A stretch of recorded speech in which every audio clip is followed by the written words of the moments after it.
Hi there, I'm nicodehaan, and welcome to Living a Primal Lifestyle, where we explore a return to a more balanced and natural and wild world. To recover our natural health and regain our rights and freedoms, I'm Ellen Dehaan. It's a beautiful day in Durango, Colorado. It is right now, let's see, 34 degrees. It was like 14 degrees this morning. Sun is shining, Sun is shining, clear blue yeah. sky. It's going to be that way for a while, so Yeah.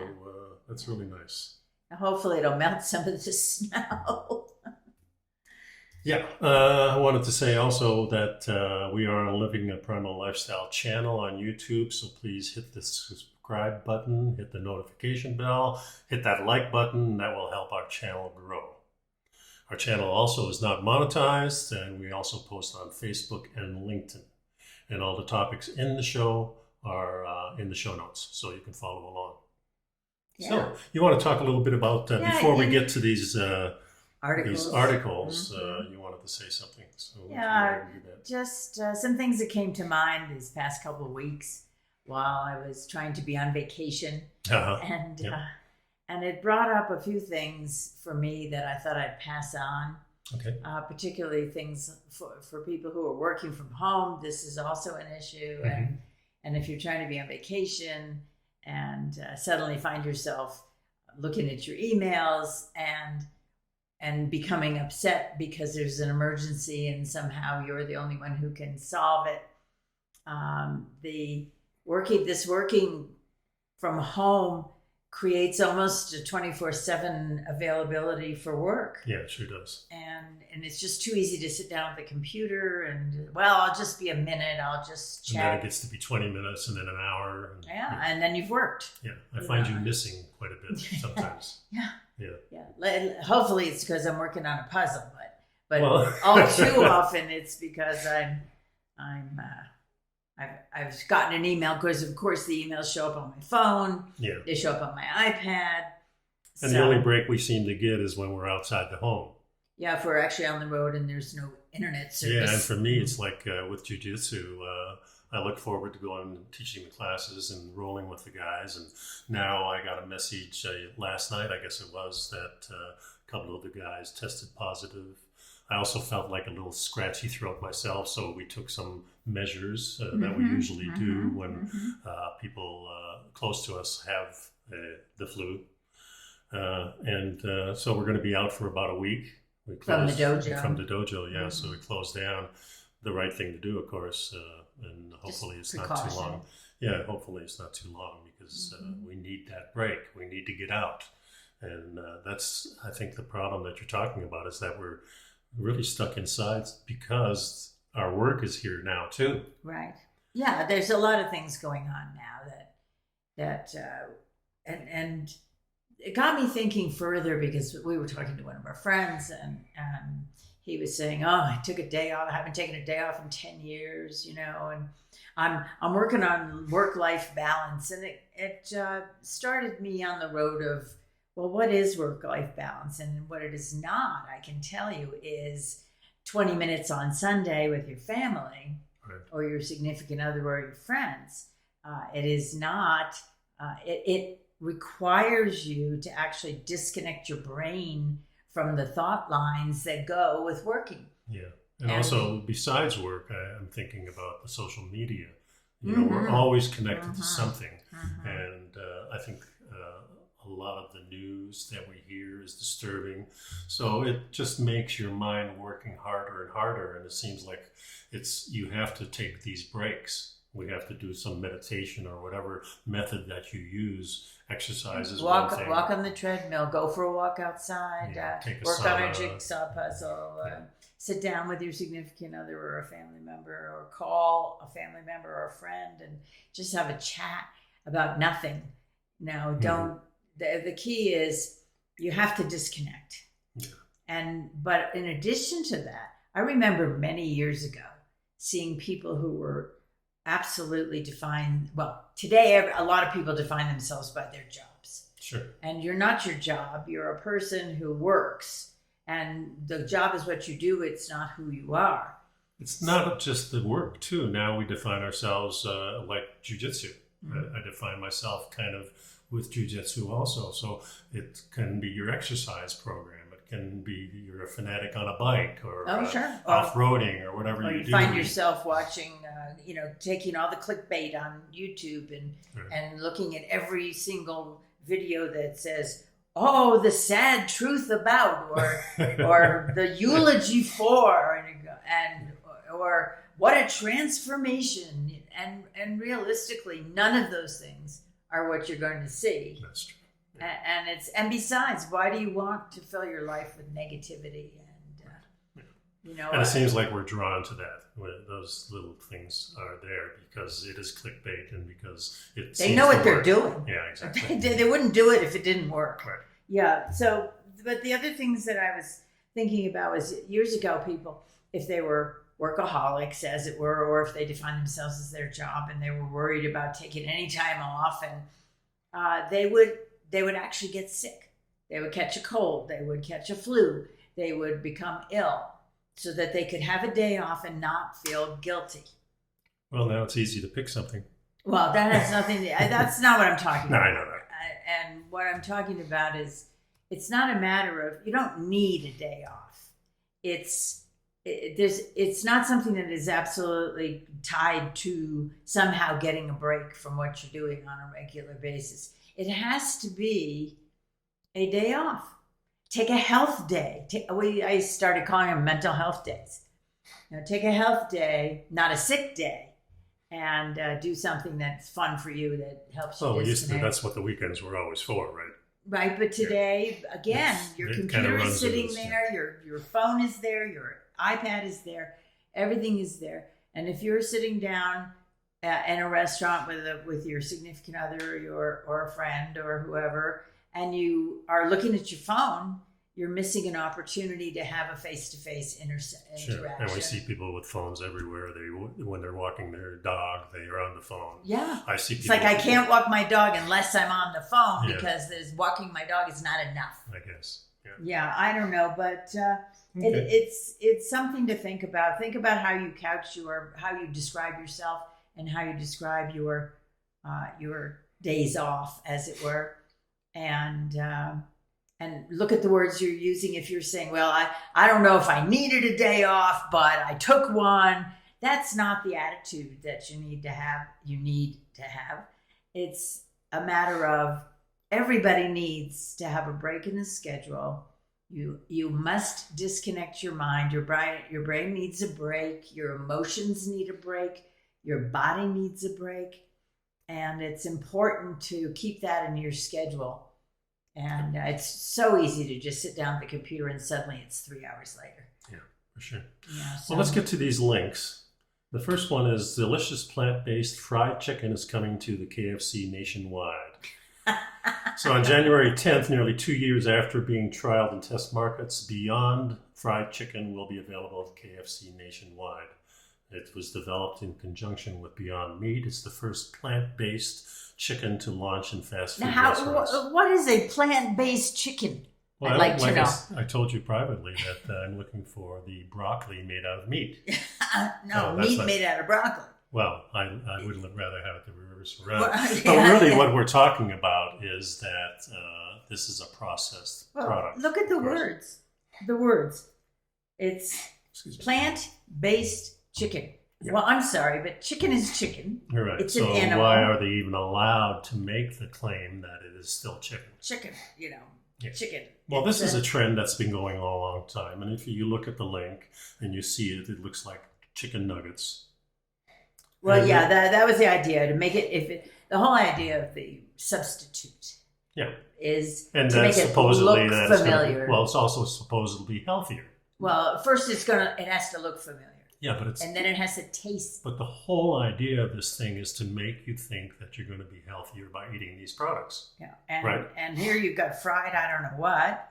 Well, it's not only does it taste like the 11 herbs and spices that you know, the protein is designed to shred like a chunk of muscle tissue, a sensation that Beyond Meat tells us that it's more expensive to produce than the typical thing. So it's not going to be cheap, although it seems to be that it is right in line with buying the chicken. Well, man, but here's the point with that sentence.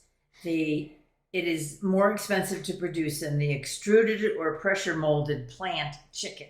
So there's an awful lot of chicken on the market in restaurants that we had read a lot of information about the white fat in there, the chickens being ground up with the bones and everything, and right. made into a slurry, and then the slurry got solidified and whatever. Well, I think the whole thing that we're trying to get across is that the chicken itself, if it's prepared properly, preferably at home, then you're going to have a pretty good product. Where this is another processed meat, and we know that processed meat. It's not meat. Well, it's not even meat. Right. It's a processed food, and we know that processed food is probably the least healthy. Yeah. But this is why KFC believes that its launch of plant meat is simply part of a greater modernization of the brand. So they want to be modern, they want to be hip, and they want to be so-called healthier because people are moving more to plants because the propaganda is saying that meat is not that good for you.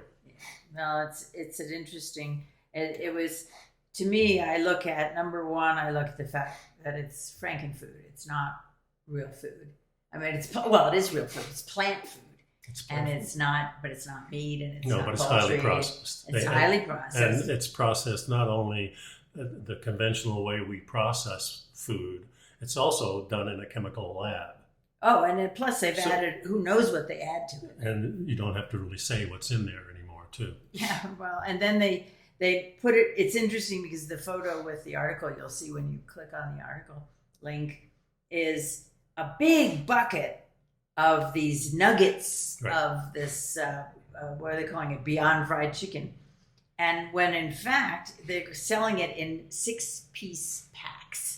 And right now I'm looking at 3, 6, 9, 12, 15 pieces and that on you can top see. of the bucket, so spilling out. So obviously, and that's for $7. Well, that's the propaganda part, right? Well, of course, you look at the picture and you think, oh, I'm going to get a bucket of that, and in fact, there's no buckets of that. So read the article, make up your own mind if you want that stuff.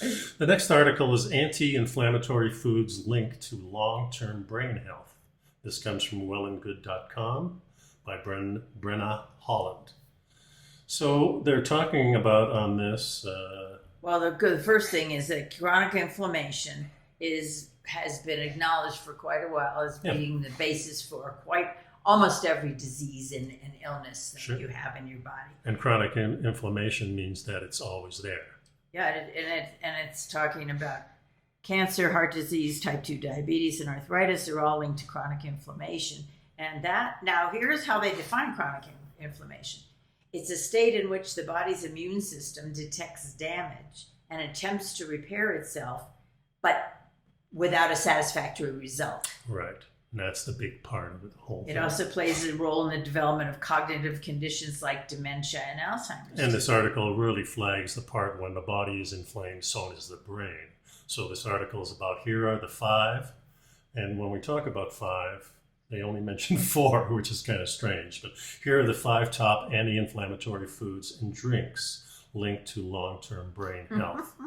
I don't think you can put drinks in this itself, because if you take the number one thing, it's fruit. We know fruit has fiber in it, which slows down the sugar activity, and not necessarily that you need fiber, but that's the job that it does. And if you make it into a slurry or if you make it into a drink, then you don't have that fiber there and you get the sugar shock.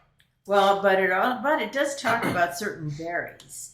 And it says that... And that's really the important part of this too, Ellen, is that it's not talking about all the different fruits. Yeah, not peaches and especially plums not citrus and things like that. Right. We're talking about blueberries, raspberries. They mention strawberries, but for some people that's a nightshade. Right. That might become a problem. Right. But they point out that the berry family contains antioxidants called anthocyanins. Yeah. And those are compounds that have powerful anti-inflammatory effects. They certainly do. I've certainly heard blueberries a lot. Yeah, and if they're in season and they're grown in your area, they become an important food source and a nice supplement to other things that you're eating. Well, what about something like the freeze-dried blueberries that we had? They're fun to add a little crunch. Yeah. Do they have... If something's freeze-dried, it shouldn't destroy. It shouldn't. Some processes activate the sugar Freeze drying, I don't think does. Yeah. So And they don't add sugar to a freeze dried, Yeah. no, as opposed to a jar of blueberry jelly or something like that. So the next category is number 2, vegetables, in particular the leafy vegetables. They mentioned broccoli. I wouldn't necessarily put broccoli in there because that's a form of kale that's been kind of well, it's just manipulated genetically. Yeah, so spinach, kale, and collards, and those are all good. You take some of the other vegetables, they might not be as good for you, but these certainly are the staples of vegetables, and they're still kind of in their original form when you're talking about spinach, kale, and collards. When you're talking about some of the other vegetables like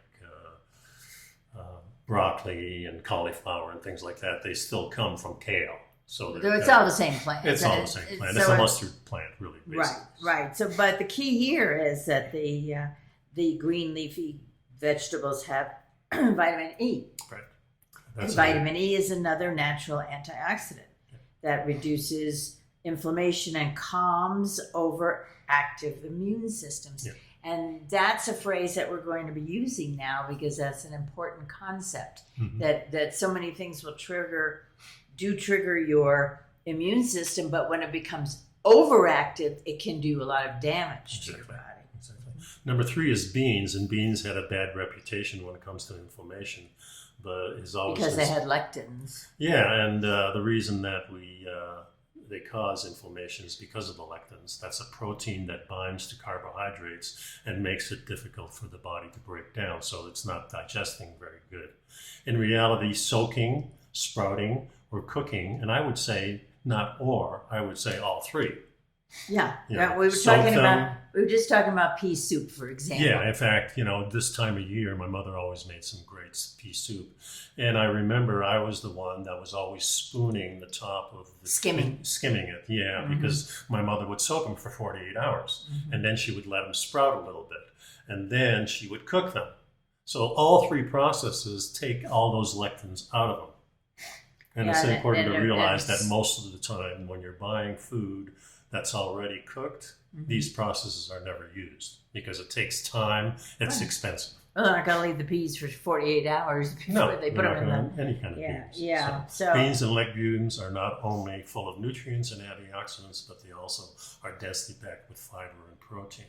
Protein's really hard to digest in them because of the anything lectins. That's not meat, basically, protein is a little harder to get protein and the reason that our ancestors did all these things like soaking them and sprouting them, letting them sour even, those are important things. Number 4 here is one of our favorites, of course, coffee and tea. Caffeine dependence can rejoice because members of the study who demonstrated long-term cognitive health were also found to be coffee and tea drinkers. Yeah. Of course, these are beverages that are used worldwide in some areas of the country or the world where coffee drinkers in the other areas. They're tea drinkers. It's one or the other. But it's green tea or black tea, which has the interesting thing in this particular paragraph was that coffee has polyphenols, which are naturally occurring anti-inflammatory compounds.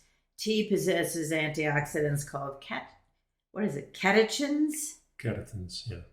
Which reduce inflammation. So green tea in particularly has EGCG, which is a particularly powerful type of catechin. Yeah.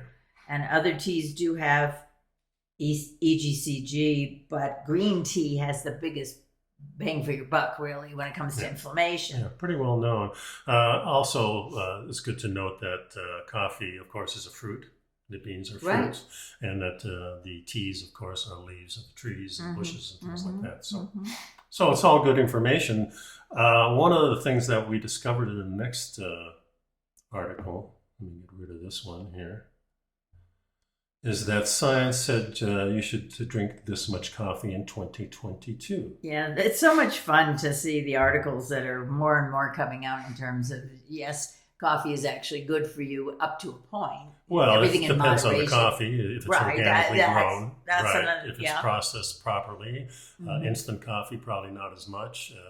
And if it's already ground, then it starts to get stale very quickly. So grinding at home, having a machine that maybe or a grinder is good important. But this study was in 2018 of about 500,000 British adults on a full decade over a 10-year period. Yeah, showing that coffee drinkers were 10% to 15% less likely to die from any cause than non-drinkers. Non-coffee drinkers. Yeah, so that was kind of fun. Coffee contains more than 1,000 chemical compounds that include antioxidants, which help protect cells from damage, was their conclusion. Go ahead. In 2017, the American Heart Association and University of Colorado School of Medicine funded a research study that found that every additional cup of coffee that people drink each day drops their risk of heart failure or stroke by 8%. That's per cup. Yeah. Right? Yeah, so you can drink up to 4 or 5 cups a day. They say don't go over the 5 cups. And they're saying that probably every 4 hours is a pretty good remedy. We only drink coffee about twice a day normally. Yeah, but I'm thinking of increasing it. Well, nothing wrong with that according to these studies. Yeah, these are large studies too, with thousands and thousands of people. These are not like the 26 people that went to Starbucks on Main Street. Not only that, they went on memory or something like that. This was pretty much documented. Well, there was another study from Stanford University that suggested that people who drink caffeinated coffee, now it's not the decaf that they're talking about. Right. It's the caffeine. Caffeine is also something that counteracts naturally occurring inflammation. And again, they talk about 90% of all non-communicable diseases of aging are connected to inflammation. Another study from the Harvard School of Public Health, 200,000 doctors and nurses over a period of 30 years. They found a correlation between increased coffee consumption and lower risk of death from heart disease, stroke, diabetes, neurological diseases, and even suicide. Because one of the things they say is drinking 4 or 5 cups even a day helps elevate your mood. Right. And I remember older propaganda, let's say, was saying, oh, don't drink that much coffee. And now for the last decade, I think they've really been coming out saying, well, that coffee is good for you. And of course, we enjoy our coffee a lot. A study of 5,000 European adults suggests that drinking a cup of coffee containing about 75 milligrams of caffeine about every 4 hours can result in feeling much better and your mood better, is much better. During the day. And then it also says stop at 5 cups. Yeah, apparently. And of course, if you're doing it every 4 hours, you won't reach the 5 cups. No, you'll reach 4 cups. Maybe. Yeah, and a lot of people, some people have trouble sleeping if they drink coffee too close to bedtime. Yeah, we kind of stop after 2 o'clock. Yeah, but I have noticed that from time to time I'll have my coffee a little later because I was on a conference call or because we were out and about and we came back or whatever, and I haven't had any trouble sleeping. That's because we don't drink that much, and the coffee's really good, and we also put other things in it like MCT oil. Yeah, well, talk about that a little bit. We buy organic beans. And we buy organic beans, and we also grind them at home and as needed. And we oftentimes use espresso beans, the darker or medium the darker roast. Yeah. We try to mix the beans so we get a blend, and that I use about 3 or 4 different varieties. Yeah, most of the time. And also we put butter in it, just like remember the guy from Bulletproof. And he suggested he went up in the mountains of the Himalayas and found people drinking yak butter in their coffee, and found that it helped them with altitude. But also what it does, of course, is gives you some protein and some fat, and so especially the fat, which gives you energy besides the coffee. So it makes it last a lot longer. It tends to even out the caffeine a little bit, I think. Yeah, you don't get the up and down crash. Right. Yeah, and it tends like time release. Exactly. And so that you feel the energy not as a buzz and a craziness, but you feel the energy is there to draw upon for a long period of time. Right. And so we've been doing that for a number of years already. And in fact, if I'm out, and for example, I've been at conferences and they've had coffee, and I felt the need for some energy. You know, it's the middle of the afternoon. You've been sitting listening to speakers all day, and I begin dozing off, kind of, you know, figuratively speaking, mentally dozing off. I have found that I track down some honey, and I carry little capsules of MCT oil, which you can put in the coffee. Which I then can break open and put in the coffee. So I found that otherwise I can't really drink the coffee, because not only because it just goes, it makes my whole body go bzzz, and it's so uncomfortable. I just hate that feeling. So I find if I put some honey in it and do a little MCT oil, then that takes care of the buzz, and it gives me the lift from the caffeine and so on. So. Next article is the USDA new labeling for genetically modified food goes into effect January 1st. Here's what you need to know. So foods that previously were labeled as containing genetically engineered ingredients or genetically modified organisms will now GMOs will now be labeled as bioengineered or come with a phone number. So they're not even going to have the label. They'll just have a phone number or a QR code that guides you to getting more information. You have to go online. Yeah, so this obscures the whole thing. Remember what happened with cigarettes, that they put things on labels, and slowly but surely people started getting a little bit more educated, and after a few decades, people are smoking less. They don't want that to happen. Less people are smoking. Yeah, they don't want that to happen to GMOs, because that's the trend that the food companies want. Well, let's face it. We got some very, very large agribusiness that's based upon GMOs, genetically modified foods. Remember, these people also fund our politicians. Yeah, let's not even go there. Let's stick with the food and the money.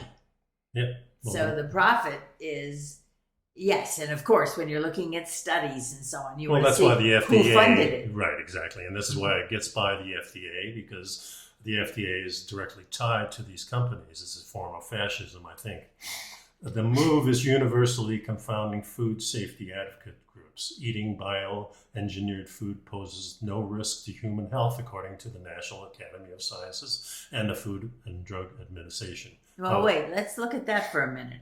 Now, it seems to me that if you have genetically modified something, and I'm going to then put it in my body, what are the potential long-term effects of that genetic modification on my biome and my are we going to structure? Be bioengineered?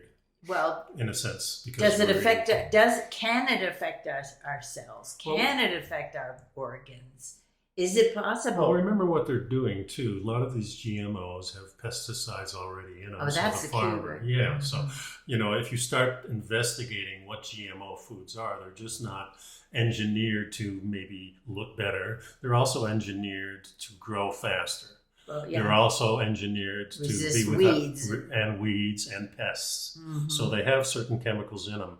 And because they claim that this affects nothing, doesn't make any sense to me, because if you're putting some kind of herbicide or some kind of pesticides in the plant as part of the GM or biome of that plant, that affects us. It just makes sense. Well, yeah, I don't want to be eating pesticides. That's why we don't eat that stuff.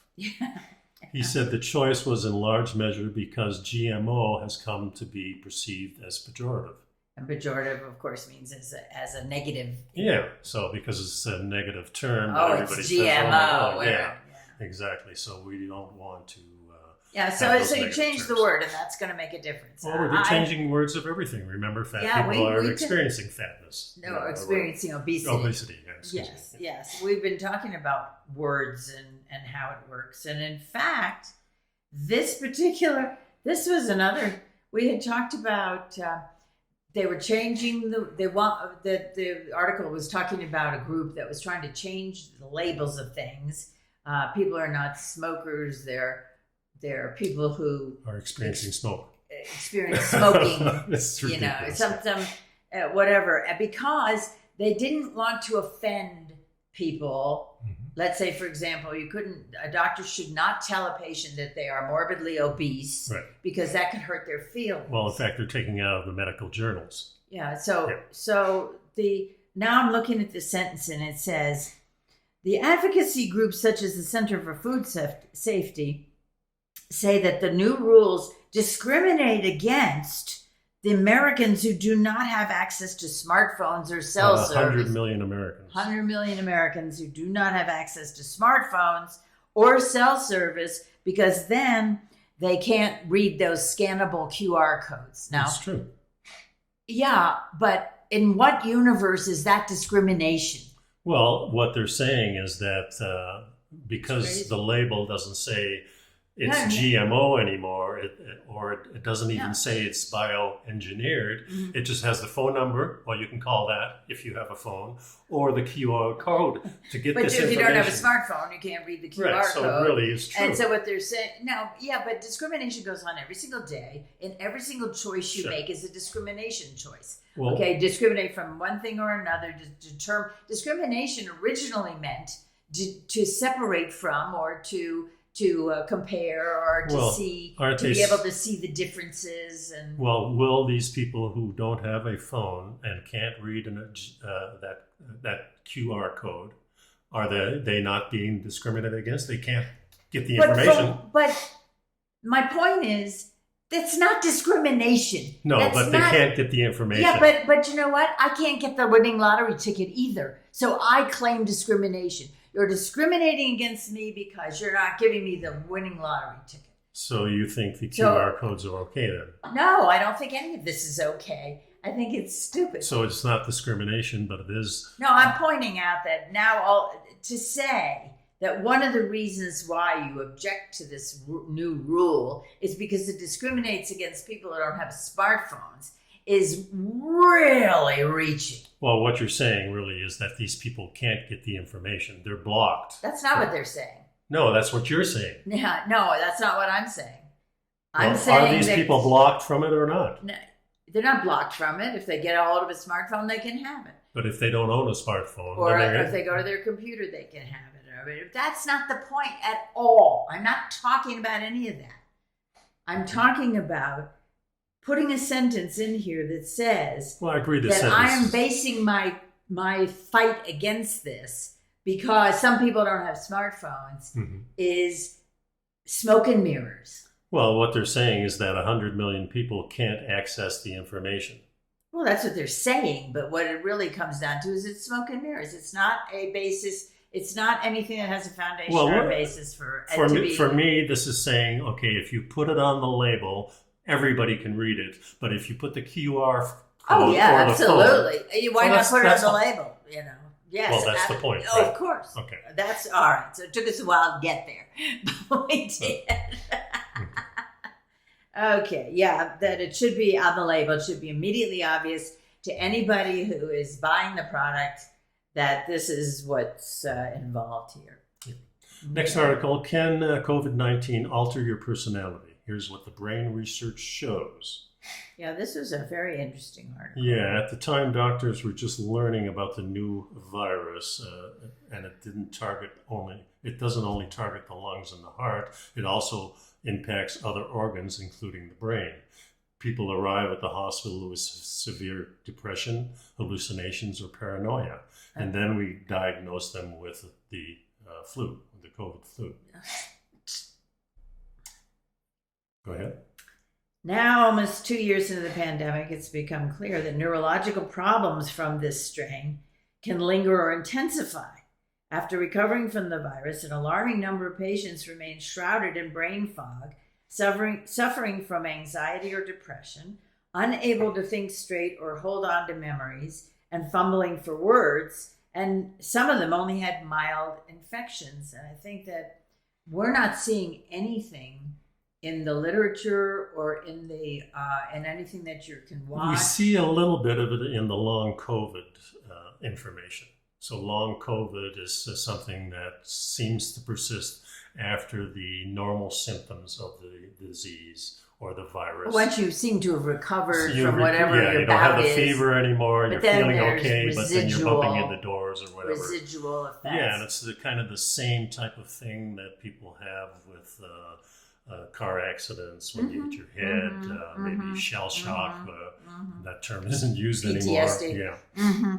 No, But what I'm thinking is you can get a lot of information about all different aspects of the pandemic and about treatments and about whatever else is connected to it, all the peripheral stuff. mhm, But what you're very rarely seeing is stories about people who had side effects, right. or who have permanent damage, or who have died, or even who are permanently Well, life suicide is altered. another. Right. Suicide, so we're not. This is something that people should be aware of, so that even to the point, it's not so much a matter of who you're going to blame. It's a matter of, if you are experiencing some of these things, Mhm. to try and get yourself some help. Yeah. So that you don't somehow, because when you become depressed, it's not something that is immediately obvious to people. And or when you become if you start having hallucinations, sometimes they seem so real that you don't even know you're having hallucinations. That people should be made aware, and it's not one or two people who are having these problems. A lot of people. For some patients, this so-called psychosis resolves with time. A lot of times it might take a few months, sometimes up to a year, they're saying. A study of 395 people who were hospitals with the COVID, it was found that 91% of them had cognitive issues, fatigue, depression, anxiety, sleep problems, or struggling with routine activities 6 months after they returned home. And we're trying not to mention the COVID word as much, but I'm wondering now that, because they put a label on the video, mm-hmm. and they say, oh, go to the CBC or CDC and get the right information. I'm wondering if now this is not backfiring, because people are really looking now for things with COVID in it. So I'm thinking we're almost past this thing where we don't want to mention it.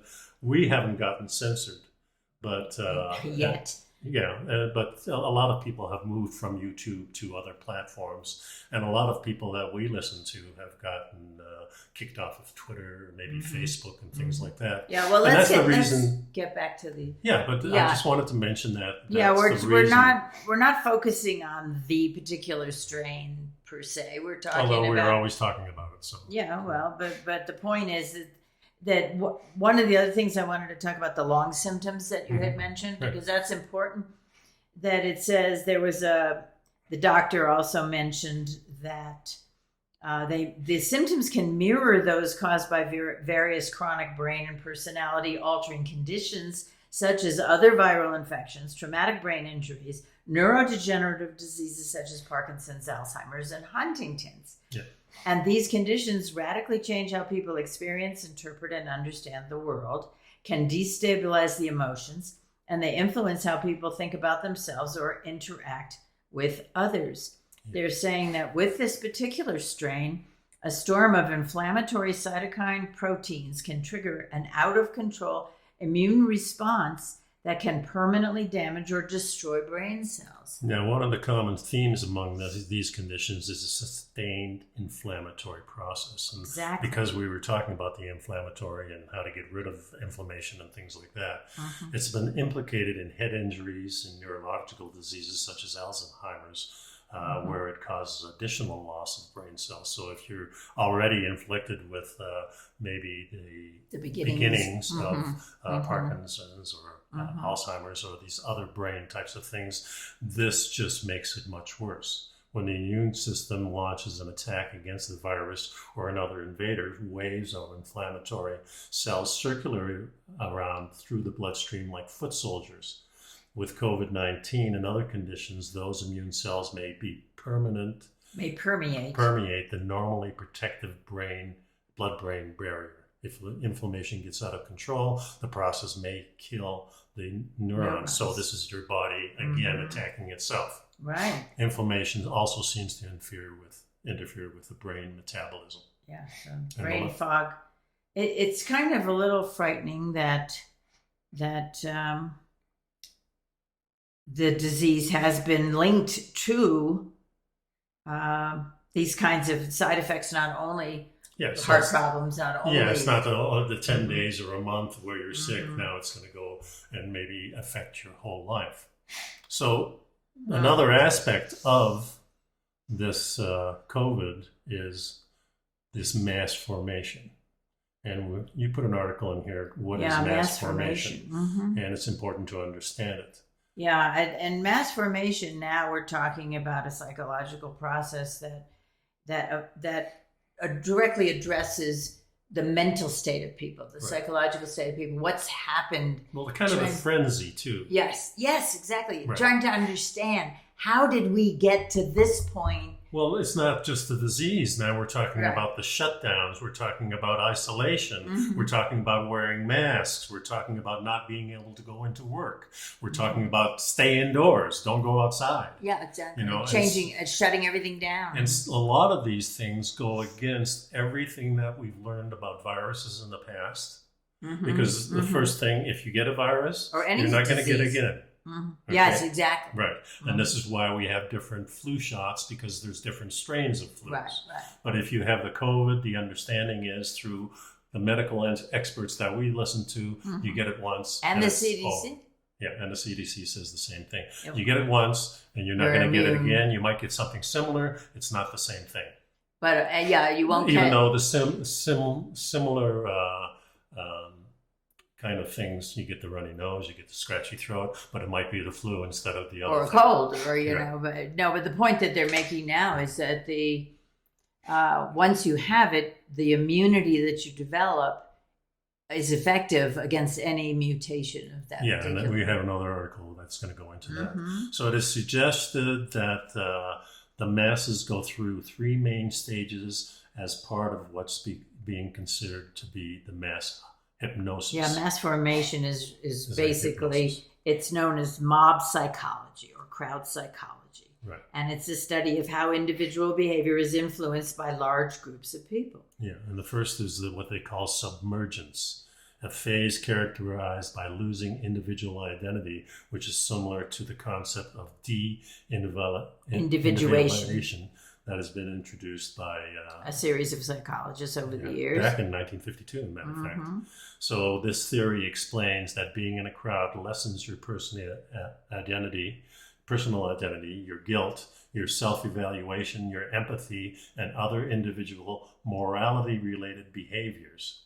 Yeah, and so in other words, if you're in it, you can feel more comfortable about having a position that wasn't something you'd be comfortable with by yourself. Yeah, it's like going to a football game and you're all part of the same team, and you go rah, rah, rah, you feel good, our team is winning, Right. the other one's losing, that's what we want. Mm-hmm. So the second part of this is the Contagion. contagion, a phrase characterized by having individuals' ideas and emotions greatly influenced by the dynamics of their surrounding masses. So in other words, it's catchy. It's this kind of attitude can be transmitted. Well, think about that Psychologically. football game when everybody is rah, rah, rah and standing up. You got the touchdown. You're going to be one standing also, probably, because that's the general wave that comes about.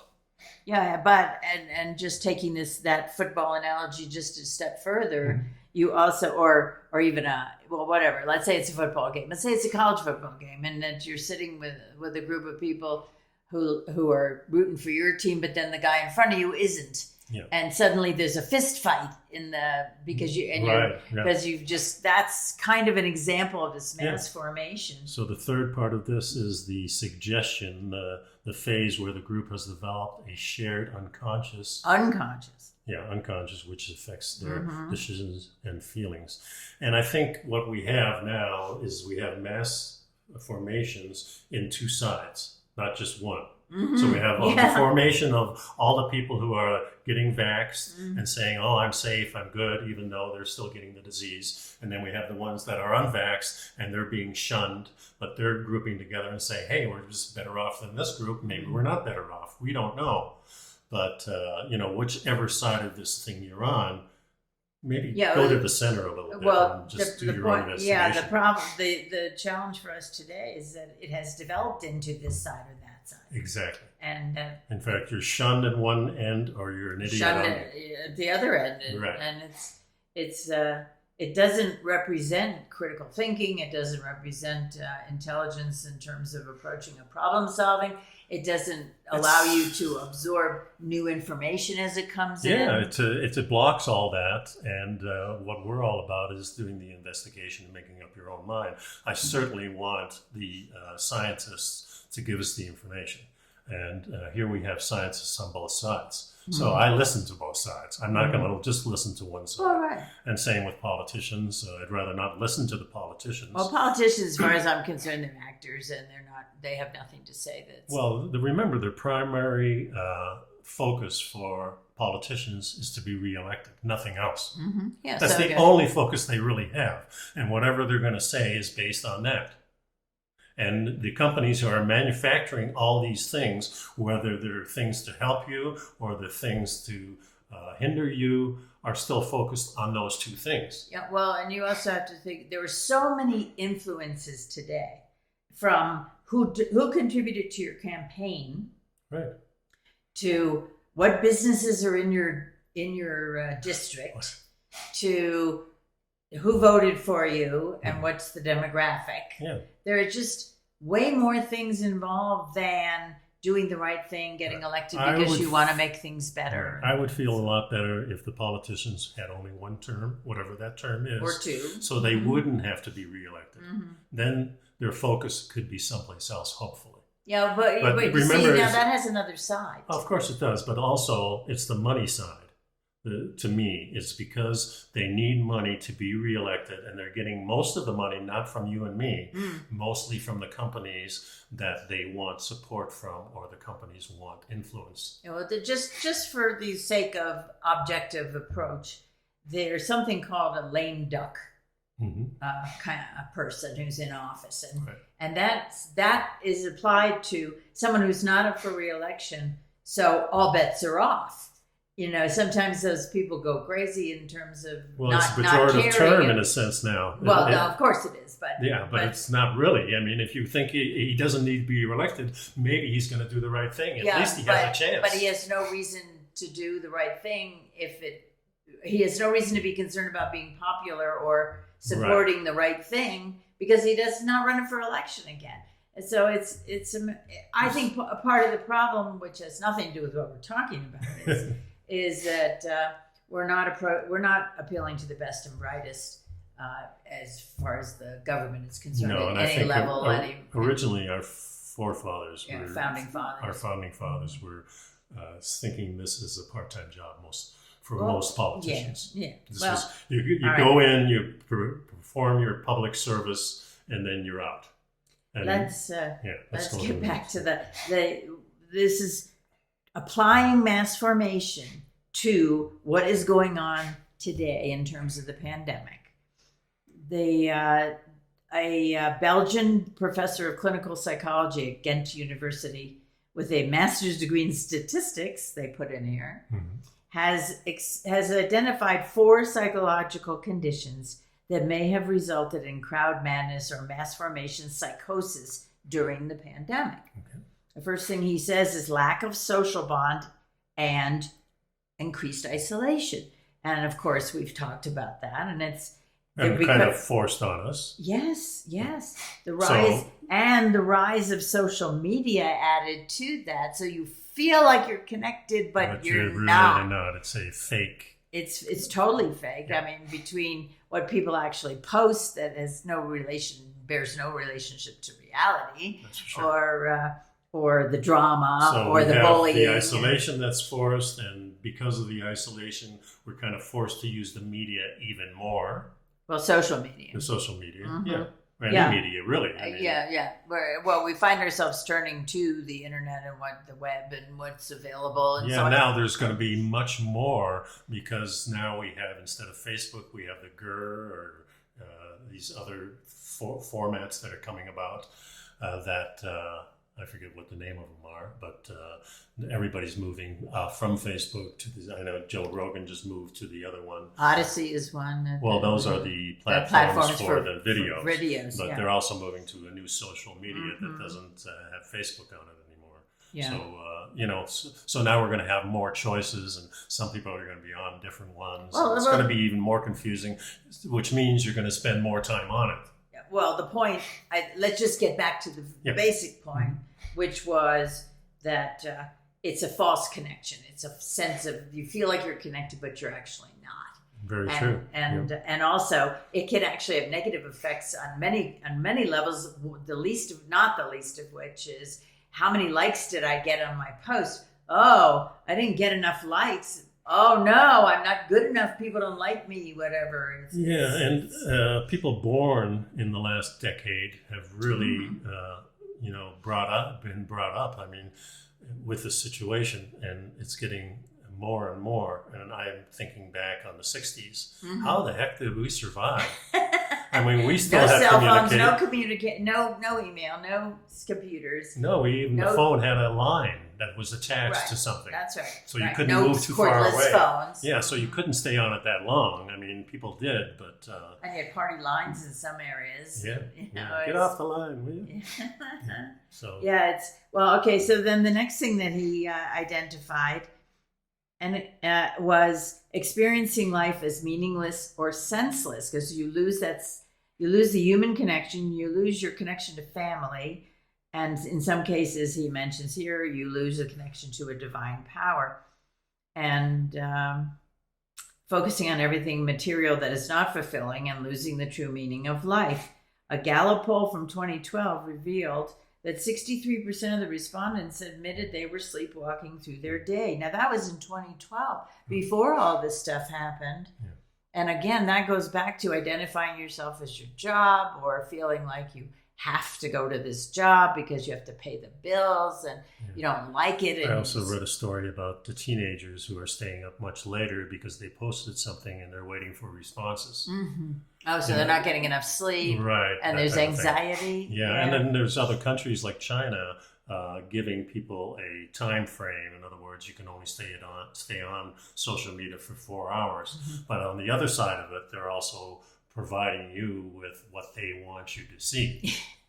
So, it's getting government involved in these things is not going to help any. The best thing to do is you're going to have to self-regulate ourselves. Or yourself. And okay, so then the third psychological condition that contributes to this mass formation is free-floating anxiety. And boy, oh boy, has that been the case. Yeah, it's not just the social media. It's nothing. It's the added. Every minute of your life since March of 2020 has been about fear and anxiety and what is going to happen. And oh my gosh, I mean, for everybody to be relegated into their homes and told not to leave, that was something that had never happened. No, and now it seems so easy. That's the scary part. Well, because is this just a practice for the next decade to come, where something else happens and say, okay, everybody stay indoors for the next 10 days, I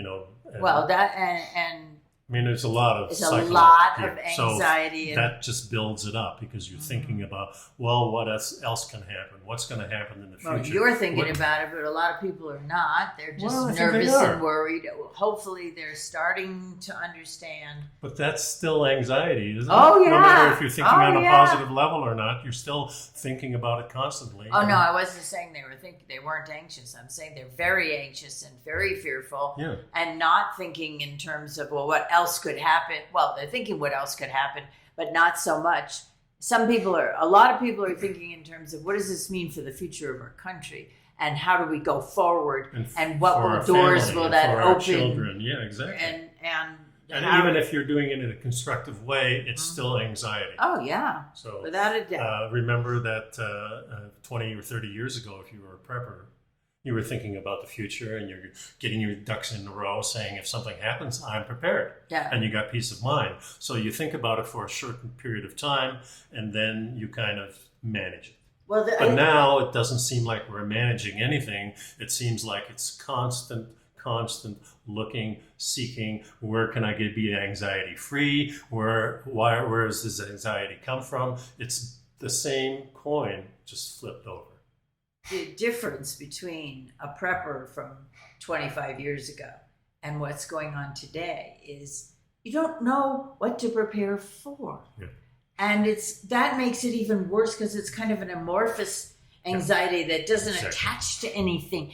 If you were prepping because you thought there'd be a nuclear war, well, then you knew which thing. You got your iodine, you got your food for whatever, you got whatever. And then you can relax and maintain that a little bit. Mm-hmm. That's exactly what I was saying. But now there's no maintenance anymore. Well, there's no way to know. Exactly. And people are still afraid.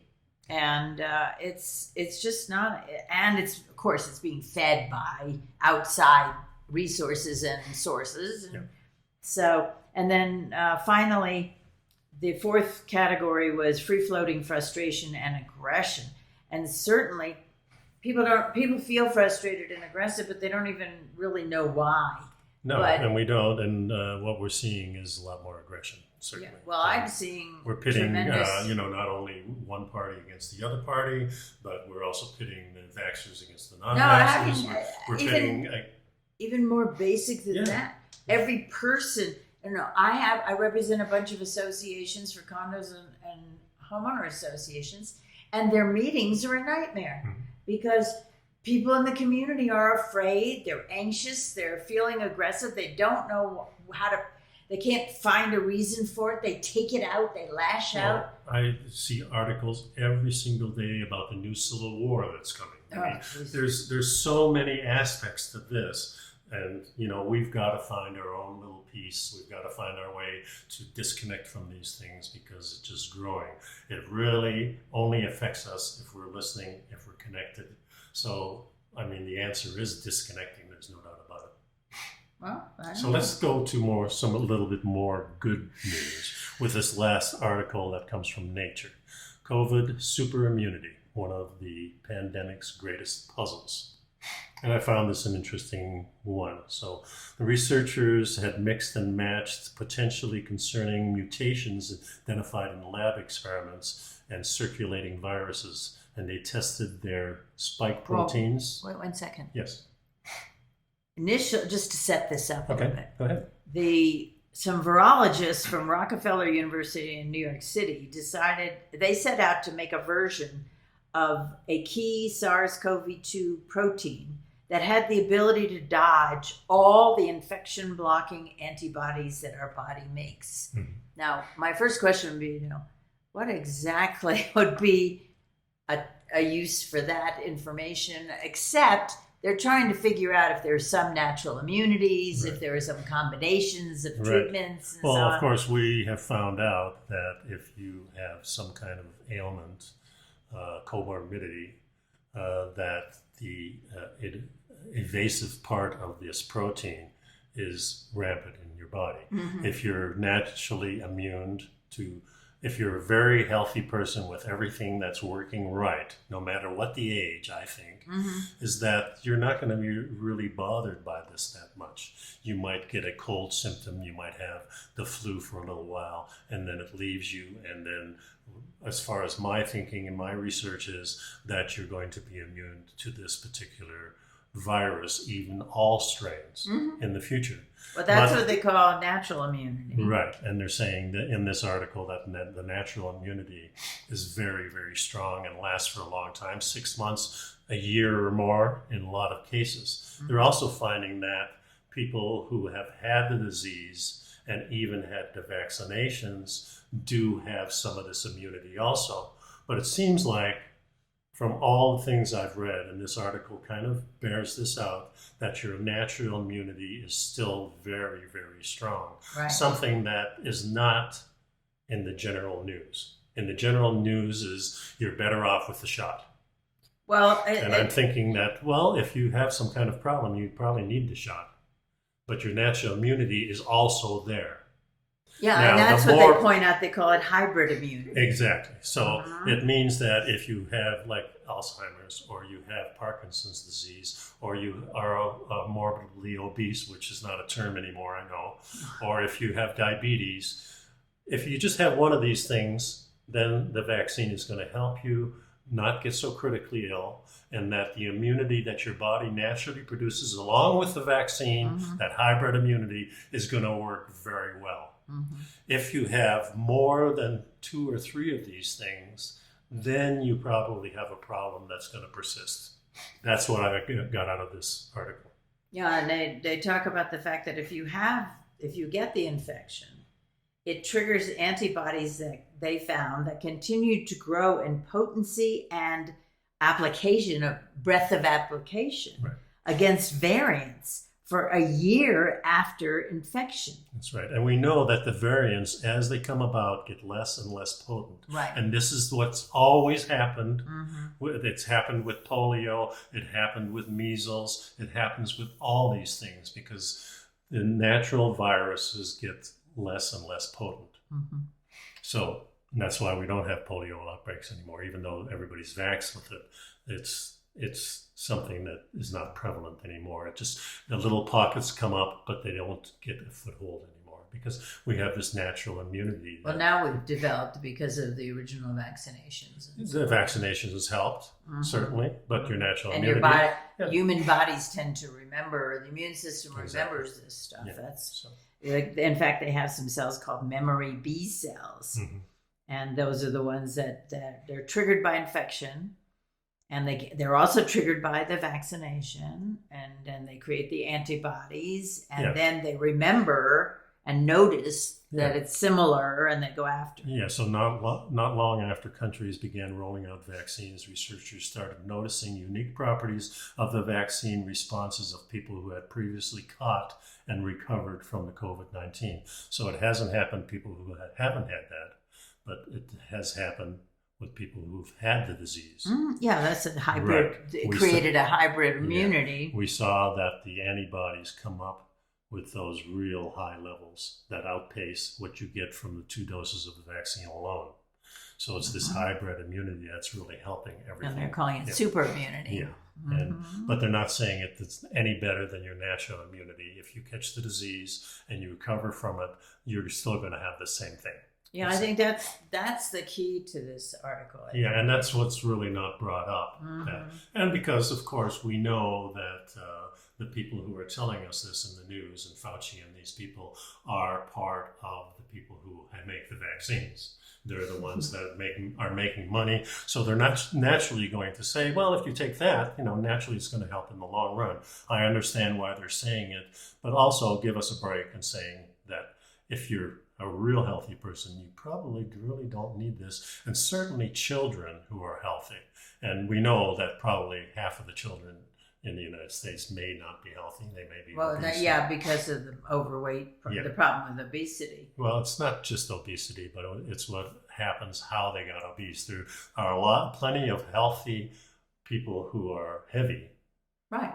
That may be even considered obese that have healthy organs. So we just listened to a podcast from the University of California where they're saying, hey, there's plenty of people walking around with carrying more weight than they should. Yeah, but they're still healthy. If you look at their organs, they don't have the fatty liver. They don't have the degenerative diseases of the other organs. They're very healthy people. And there's plenty of thin people that aren't healthy too. That's right.